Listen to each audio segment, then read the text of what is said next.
Now, U.S. presidential advisor and architect of the Peace to Prosperity Plan, Jared Kushner, is officially presenting the administration's plan to the UN Security Council this hour in a closed-door meeting.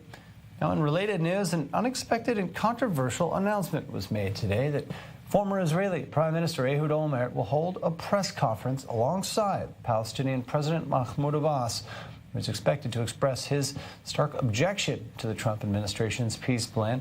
The two will reportedly speak while Abbas is in New York to present his alternative plan to the United Nations. The fallout of Olmert's decision already being made plain across Israel here, with many people criticizing him. Now we're joined by our diplomatic correspondent, Mike Wagenheim, here, coming to us from New York here outside UN headquarters here. Mike, so we understand Kushner's inside right now presenting the plan? That lunch that he had behind closed doors was right over there across the street, not in the UN itself, but in the U.S.'s mission to the UN. It started at about 1 o'clock Eastern time and lasted nearly 2 hours, finally wrapping up about 15 minutes ago or so. Kushner is still in the building, but most of the ambassadors from the Security Council have made their way out. Very few were willing to speak at all. Only one spoke at length. That was the Russian ambassador. He said that Kushner's plan was presented in great detail, in full. He was asked a number of questions. There were a great number of disagreements within the room, according to the Russian ambassador, and he said that it will have to be debated many, many more times going forward, including the official debate at the UN Security Council coming up on Tuesday here at the United Nations. But of course, Kushner just presenting one side. You mentioned a moment ago, in addition to Mahmoud Abbas's appearance here on Tuesday in front of the Security Council, he will be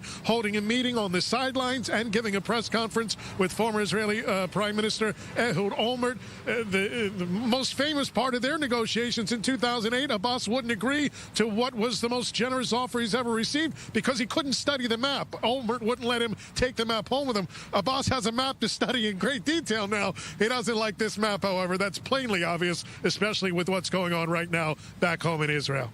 Now, is the Trump administration, I mean, here's Jared Kushner speaking today with them, expecting to gain traction with the UN Security Council, or is this being looked at as a formality, really, around the unveiling?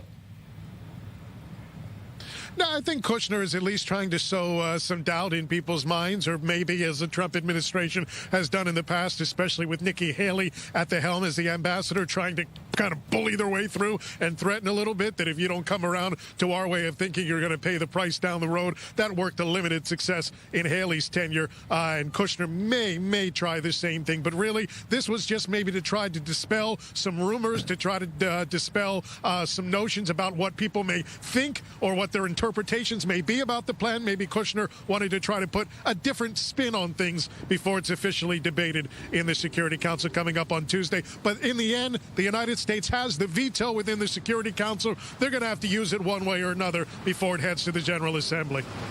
Well, we'll be staying tuned here. Thanks for bringing that to us here. Mike Wagenheim coming from New York.